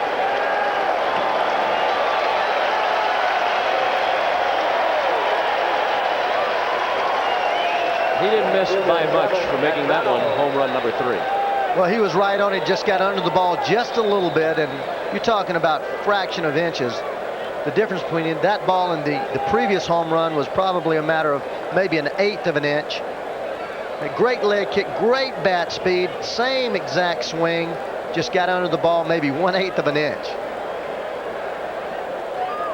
2 outs now, runners at the corners. 6th inning, 8-0 New York. And a strike to McReynolds. I guess the question that fans around the country would have about Darryl Strawberry is why the tremendous peaks and valleys in his career? Why is he seemingly brilliant for long stretches and then awful almost for long stretches? Well, I think that has to do with concentration. I never thought Darryl had the ability to concentrate for long periods of time. A lot of street hitters are that way. When they're on the game, they go out and concentrate, everything going well, they're at their peak. But then they go in that big lull, their concentration, little things bother them. The Pete Roses, the Wade Boggs, the high average hitters, they have the ability to concentrate day in and day out. I've never felt Darryl had that ability, and maybe as he matures and stops worrying about those small things, then he'll become a more consistent performer. He's been concentrating day in and day out over the last month or so, that's for sure. Magadan, the runner at third. And across the diamond, it's Greg Jeffries. Check swing, caught by Stubbs. Hanging breaking ball that time, but Hernandez got away with it. And he emerges from the sixth inning unscathed. After 6, 8-0 Mets. A rare, poor start for Eric King of the Chicago White Sox, pitching tonight against his former mates. Many people feel Eric King deserves to be in the All-Star game. Here it's 8-0 New York as we go to the seventh. Franklin Stubbs leads off against Frank Viola. The count is 0-2. Franklin has twice bounced to second. And Sean, talking about the All-Star game, I always have agreed with the fans voting, but there's so many times that people are left off that deserve to be there.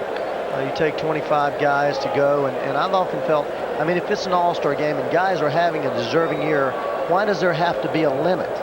A lot of guys don't play. They don't care. They just want to be able to say that they're a Major League All-Star, and when you have a tremendous year, tremendous first half, you deserve to be there. The strikeout is the third for Viola. He is a new right fielder behind him. Darryl Strawberry has done enough tonight. He gets the rest of the night off, and Mark Carrion will carry on in right field.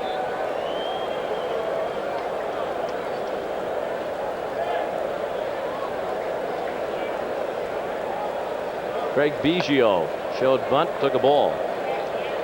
But when you have the requirement of having one player from every team, that makes the selection process that much more difficult.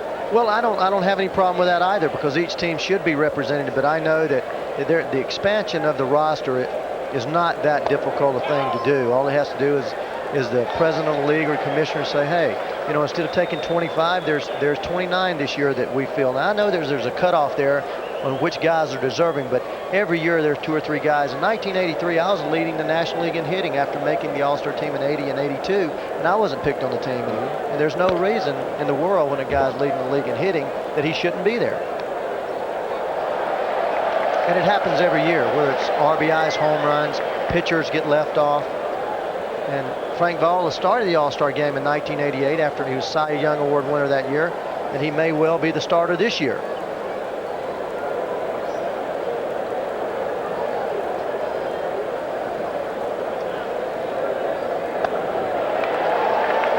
Right now it's no contest for Viola against the Astros hitters. This copyrighted telecast is presented by the authority of Major League Baseball and may not be reproduced or retransmitted in any form without the expressed written consent of Major League Baseball.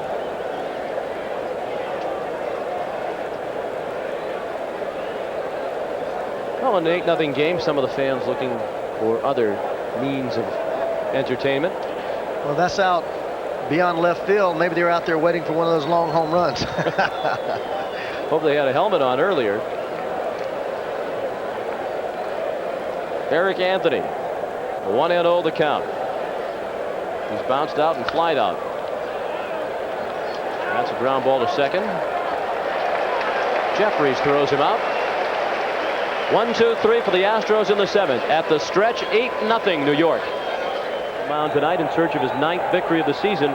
He'll be opposed by Ed Whitson. That's coming up following the Mets and Astros.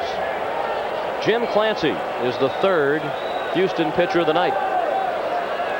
He's set to go to work against Daryl Boston. First pitch low, ball 1. Jim Clancy signed as a free agent by the Astros in 1988. Outstanding pitcher with the Toronto Blue Jays for 11 seasons. But he cannot stop the bleeding, at least not initially, as he is greeted by a base hit to right by Daryl Boston, who's now 2 for 4, including his home run last time up.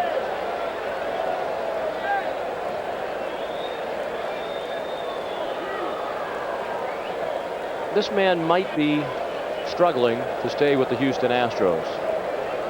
Well, it's been reported that he's been offered around to a number of teams, and there just isn't much interest out there. Well, he really struggled since he came over to the National League. He had 6 or 7 real good years in the American League. winning a high of 16 games in 1983. Basically was a 500 pitcher over there, but always was a second or third starter in the Toronto Blue Jays rotation. But last year he was 7-14 with a 5.08 earned run average. And the big thing, he gave up 155 hits in just 147 innings. So Jim Clancy that I used to face had a good fastball, a slider, occasional curveball, and a changeup. Number 25, Keith Miller. But now he's basically throwing a lot of fastballs out over the plate and not locating that breaking ball, and that spells trouble. Casey Candell has come into the ball game. He's in left field and batting ninth. Glenn Wilson has moved from left field to right field. Eric Anthony left the ball game. Clancy would bat in Anthony's spot in the batting order. The batter is Mackey Sasser. The count 1 ball, 1 strike. Keith Miller is on as a pinch runner for Daryl Boston.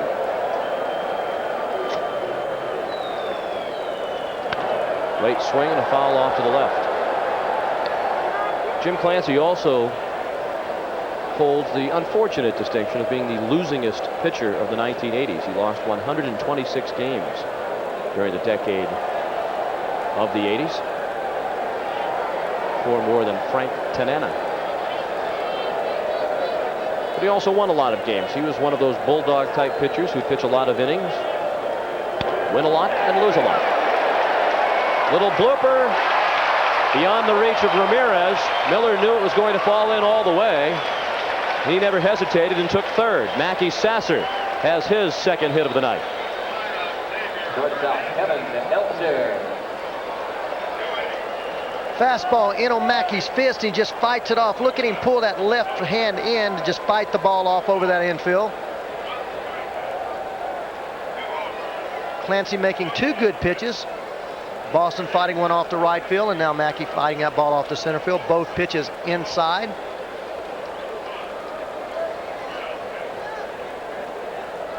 Now runners at the corners. Nobody out. 8-0 New York in the 7th. Kevin Elster, the batter, and he takes a strike. Elster singled and walked. He's 1 for 2. John, a lot of times you see those bloop hits and people say you're just lucky, you know, but when a guy like Clancy loses a little bit of movement on that fastball, although those pitches were fought off, the balls are up. That looper is taken in by Dorn. No chance for Miller to try to score on that one. And as a result, the ball up, as that one was right there, Elster, you have a tendency to hit that ball in the air, and you fight that ball for loopers and chink hits over the infield. When you throw those pitches down in the strike zone, then you have those ground balls, you're jammed, and it's just a routine ground ball. And no matter where it's located, it doesn't have enough sting on it, and the infielder's going to get to it. Obviously, we just judged by tonight's performance. You'd say this is not a very good-looking Houston team. The record for the whole season tells you that as well. This does indeed appear to be a team that needs to make a lot of changes. Viola hits it in the hole. They'll only be able to make the play at first, and a run scores. Ball slowly hit. Miller scores from third. It's 9-0. Frank Viola picks up an RBI, his 3rd of the season. Well, you mentioned that, and one of the people I talked to that's very close to the Houston Astros said it's a AAA team trying to emulate a major league ball club. And when you look out there, you know, there are a lot of problems, especially with Glenn Davis out of that lineup. Boy, he's such a major part of this ball club. More important to his club than Darryl Strawberry is to the Mets, because he doesn't have a supporting cast.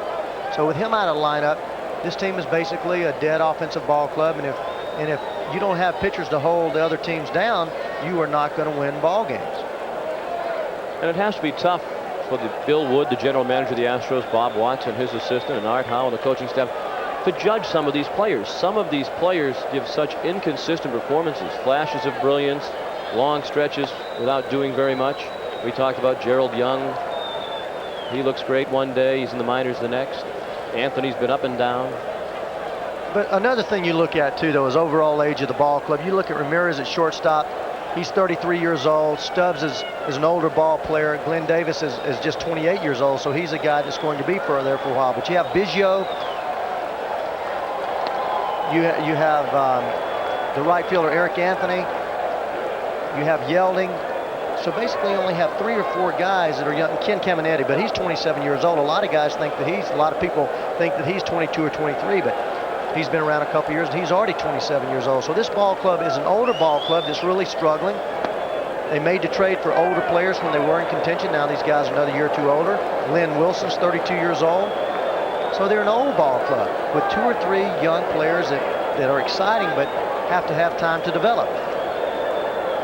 You have to think they'll be trying to make trades with teams that are in contention who could use one of those veterans, take the high salary, and maybe get some young players in return and start to build for the future. A 4-pitch walk to Howard Johnson. First baseman Dave Magadan. Runners at first and second now. With 2 outs. Sasser at second. Johnson at first for Dave Magadan. He's 2 for 3 with 2 singles and a walk.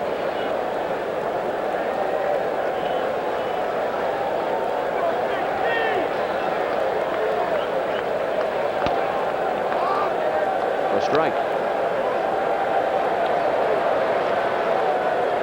And you see Clancy and Biggio there.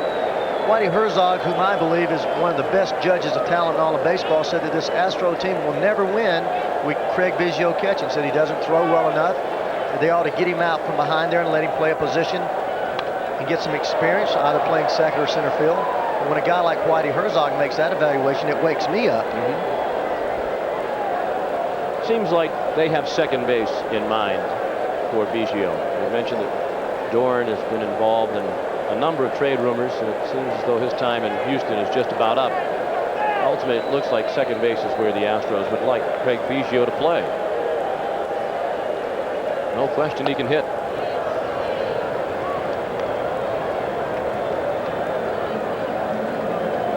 As can this man, Dave Magadan, up there with a count of 1-2. The Mets lead 9-0.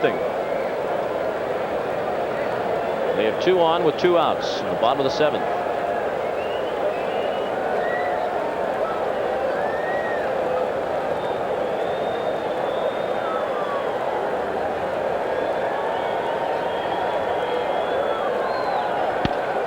Fastball runs inside, 2-2.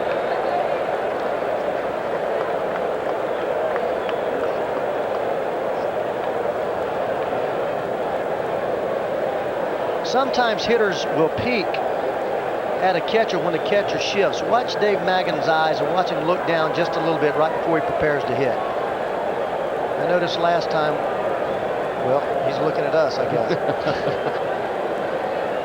Watch, he sets up, the catcher will set, and he'll just give a little peek. Keith Hernandez used to do that. See him right there, give a little peek. He's trying to feel where that catcher is. Sends it down the left field line, slicing away from Candela. Fair ball up into the stands.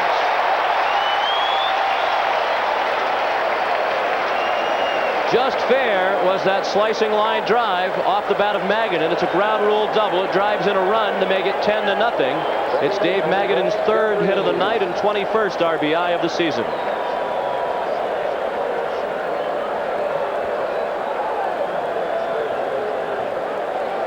Well, he checked where the catcher was, and apparently it helped him. But let's see if the catcher shifts away. See, there he is away. It's a fastball away. Dave feels him out there, and he just drove the ball to left field.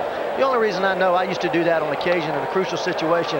If pitchers see you do it, they'll knock you down. But on occasion, you look back there, especially 2-2 pitch or a crucial situation, you take a peek, find out where that catcher's sitting, and you have a little advantage.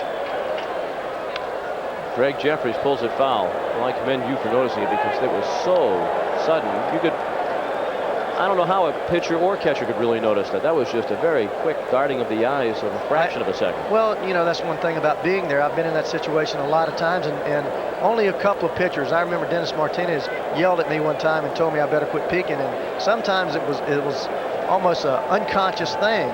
And I said I wasn't peeking, and I looked back on the film, and same type darting in the eye. But all you have to do is, at the right time, you can almost hear him sometime and feel him shift, and it just takes one little glance. Sometimes catchers will set you up that way. They'll lean one way and then last minute move in.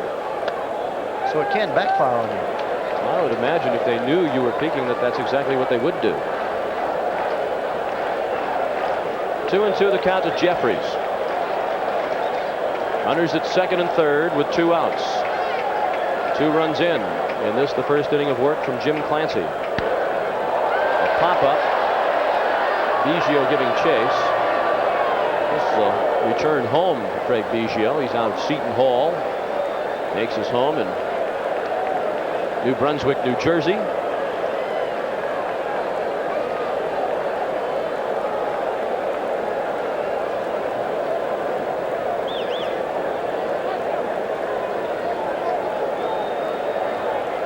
Howard Johnson is the runner at third. Dave Magadan second. Pulled sharply into the Mets dugout.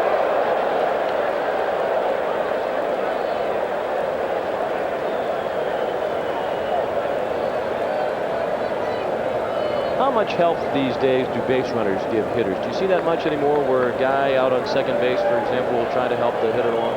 Not nearly as much as when I came along. We were always stealing signs. Base hit up the middle. That'll score two. Johnson's in. Magadan is right behind.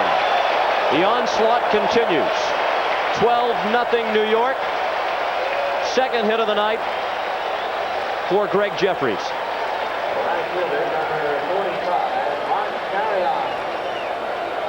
Yeah, that kind of says it all right there. These guys have really been struggling hard. Howard, great man, great teammate, student of the game. Probably as professional a player as I was around. Even when he didn't play, he was always right there on the top step of the dugout, always paying attention, asking questions. That's why he's a major league manager today. He almost never had a career in baseball. Went to the University of Wyoming for 4 years and then took a job out of college with baseball not in his mind, but he was convinced to go to a tryout camp by a friend and hooked on, and the rest is history. A fine playing career and now a career as a manager. Mark Carrion is up for the first time to count 1-1. Talking about stealing those signs, Sean, they always use indicators, the catcher, when a runner's on second base. A lot of times it'll be the first sign after two. We'll talk about it a little bit later. Carrion grounds out to end the inning. 4 more runs for the Mets in the 7th. We go to the 8th. New York by 2 touchdowns. Ladies and gentlemen, it's time. The first pitch of the 8th inning from Frank Viola. A ball to Rafael Ramirez. It's now 12-0 Mets. They've pounded out 15 hits off 3 different Houston pitchers, including 4 home runs.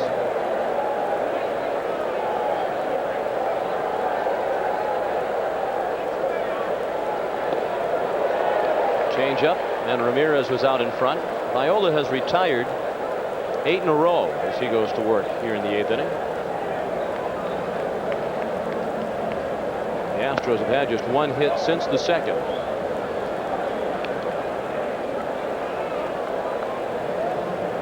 That was an infield hit by the man at the plate, Rafael Ramirez, in the 5th inning, his last time up.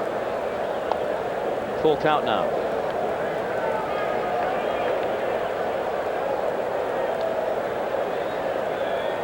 Win number 12 is just a formality now for Frank Viola. Just 101 pitches he's thrown.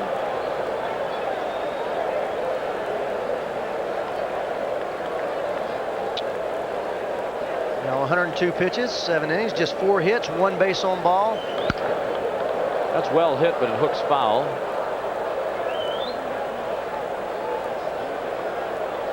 Still 3-2.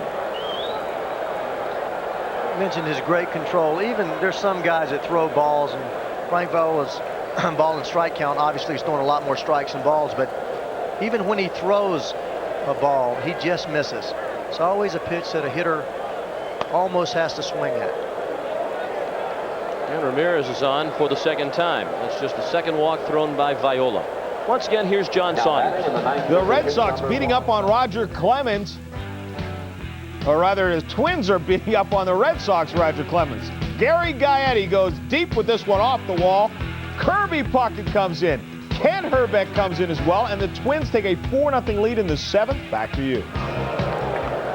And they have a man on the mound tonight shutting out the Red Sox, Kevin Tapani, who was one of the players involved in the trade for Frank Viola. And I think that's a great example of a trade that worked out beautifully for both teams. Oh, it really did. Rick Aguilera went over there and really helped him, became their stopper. David West. 5-4-3 double play bounced into by Casey Candell in his first at bat of the ball game.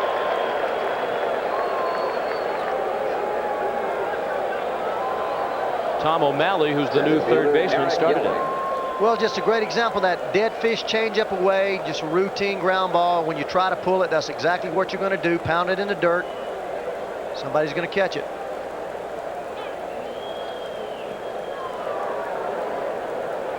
Now Eric Yelding, the leadoff batter. That looked like a cross-up. It had Mackey Sasser ducking, but he caught the pitch.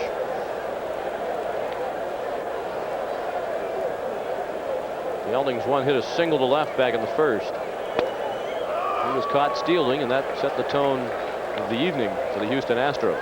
Talking about Eric Yelding, speaking to Art Howe, this year he has 58 hits. He has yet to hit a double. He has 3 triples, just basically a ping hitter.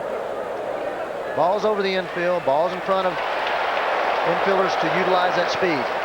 That was pinged to short, and Elster threw him out. A long night for Art Howe. It's 12-0 New York. The score, 4 home runs tonight for New York, 2 for Darryl Strawberry. A 3-run shot by Kevin McReynolds in the first got them started. McReynolds is at the plate to start the bottom of the 8th. He's out on the ground ball down to Dave Rhodey at third. 1 pitch and 1 out. Here's John. The Tigers and the White Sox. Ozzie Guillen at the plate facing Du Bois takes this one out to left field. Gallagher trying to come home. Larry Sheets coming up with the throw. It's into Salas. The big collision at the plate. Gallagher is out of there, and the White Sox are down 7-4. It's in the 5th inning. Let's get back to Sean and Ray. Some rather aggressive base running considering they're down by 3 runs. He was out by a rather comfortable margin. Keith Miller up for the first time, swing and a miss, strike 1. And with the reaction of Salas, less than 2 outs because he'd have walked into the dugout. It looked like he was looking to stop a runner, so you certainly don't score a run in that situation with only 1 out at third base. Although that is the way the White Sox have played all year, very aggressively, sometimes against the book. Jim Clancy roughed up for 4 runs last inning in his first inning of work tonight. Another change for the Houston Astros in this inning. Javier Ortiz is the right fielder, replacing Glenn Wilson. Javier will hit 4th in the batting order and 3rd in the 9th inning. And they come up with hitters 2, 3, and 4. Ramirez throws out Keith Miller. 2 quick outs and a couple of bouncers to the left side here in the 8th inning.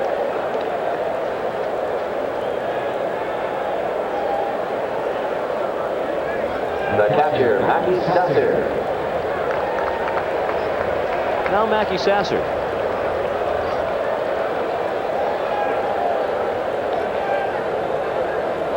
Had to be frustrating earlier this year when Sasser was basically platooning with Barry Lyons, and then Lyons got hurt. They called up Todd Hundley, a catcher from AA, and he was still playing only part-time. Finally, when Hundley didn't have very much success, Sasser got a chance to play every day, and he's had a firm grip on that ever since. Well, part of their trouble early in the year, guys like Doc Gooden they have a tough time holding runners on, and part of the Mets' problem was they could not stop the offense. Teams with speed. Hitting for the 5th home run of the night, he hooked it foul. Teams with speed played havoc with the pitching staff, and Barry Lyons has always had trouble throwing runners out. Mackey has worked hard. Now he feels like he's the everyday catcher. He's come a long way with that throwing. I gave you the numbers earlier on how much his throwing has improved. Back about the time Lyons got injured, that the Mets were rumored to be interested in Ron Karkovice, the fine defensive catcher for Chicago, or Joel Skinner, who's backing up Sandy Alomar for Cleveland. A 1-2-3 inning. Just the second time the Mets have gone in order tonight. After 8, 12-0 New York. The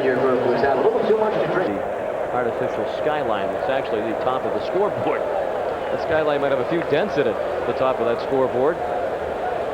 Out in right center field. That's been a regular target for the Mets hitters tonight. 4 home runs faced a 15-hit attack.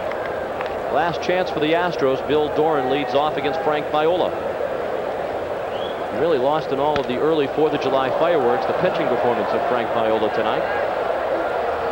Doran is the first out of the 9th on the fly ball to Keith Miller in center. He's now 0 for 3 with a walk. Viola trying to become the first 12-game winner in the National League. He's looking to post his 3rd shutout, which would time Mike Morgan of the Dodgers for the league lead in that department. He'll face Dave Rhodey and then Junior Ortiz.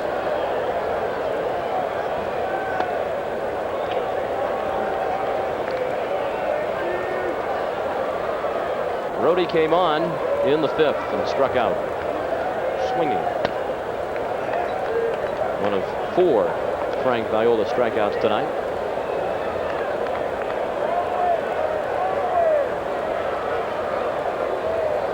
Viola's allowed 4 hits, all of them singles, 2 of them of the infield variety.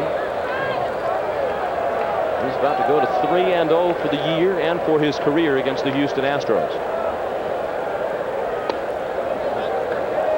He walks Rhodey on 4 pitches. 3rd walk issued by Viola. Well, I've often heard pitchers say it's a lot tougher to pitch with a big lead than a tight ball game. But Frank Viola Right has fielder walked number 4 or 5 tonight, 29, Javier Ortiz. just showing how and why he's such an effective pitcher. That great concentration. We mentioned Darryl Strawberry's concentration being highs and lows, but these great pitchers, Tom Seavers and those type guys, had the ability to concentrate for 9 full innings and face every hitter like it's the last game of the World Series. Ortiz up for the first time tonight. He's been to the plate 15 times this year with 5 hits. 2 doubles and 3 singles. This is just the 10th game in which he has appeared for the Astros. Mets infield back looking for the game-ending double play. 0-2 is the count. I imagine Viola's concentration is helped by the fact that he is bidding for a shutout.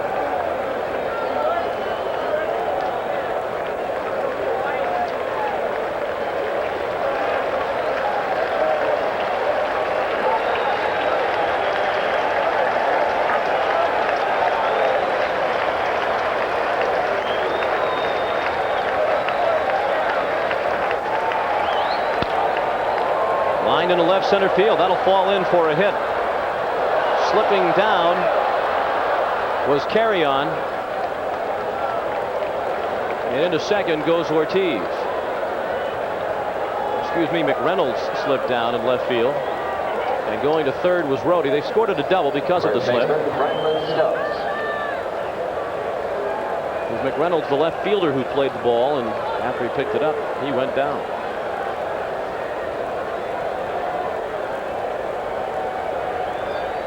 Lost his right foot. So now the shutout is in jeopardy. Runners at second and third with 1 out. And the infield is back with Franklin Stubbs at the plate. Fouled away, strike 1. Stubbs is 0 for 3. He's bounced to second on 2 occasions tonight, and he's also struck out swinging.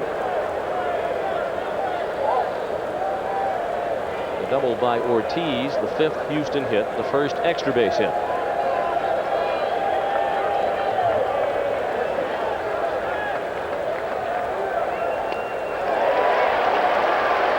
Oh, and 2. You're going to see Frank dig way down here. He wants that shutout. Shutouts don't come easy in Major League Baseball, and you get this far in the 9th inning. Watch him go to work, and Franklin Stubbs here 0-2. He struck him out.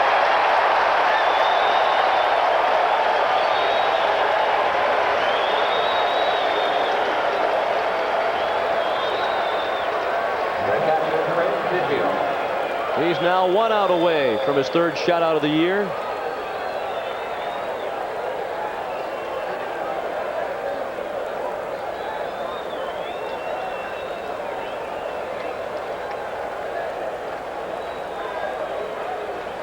The next batter, Craig Biggio, 1 for 3 with an infield single back in the 2nd. Viola struck him out in the 7th.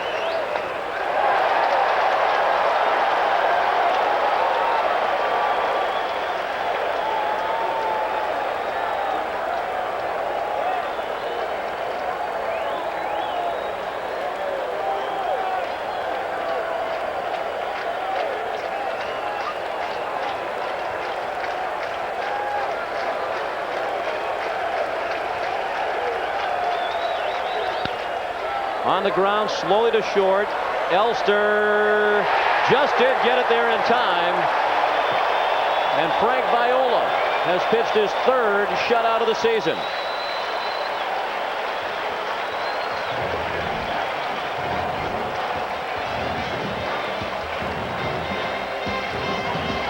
The Mets have won 13 of their last 14, 20 of their last 23. A 5-hitter tonight for Viola. He has now blanked the Dodgers, the Reds, and the Astros this season. We hope you'll be with ESPN tomorrow for a big day of Major League Baseball. It starts with the Minnesota Twins playing host to the Boston Red Sox at 1:30. Some of you will see Seattle and Cleveland. Then at 8 p.m. Eastern Time, it's the New York Yankees against the Kansas City Royals. Darryl Strawberry led the 15-hit New York attack tonight. He had 2 home runs on the night. He drove in 3. He went 3 for 4. He also scored 3 times. McReynolds and Daryl Boston also hit long balls for New York. The final score, the Mets 12 and the Astros nothing. For Ray Knight, Sean McDonough saying a happy 4th of July. Here's John.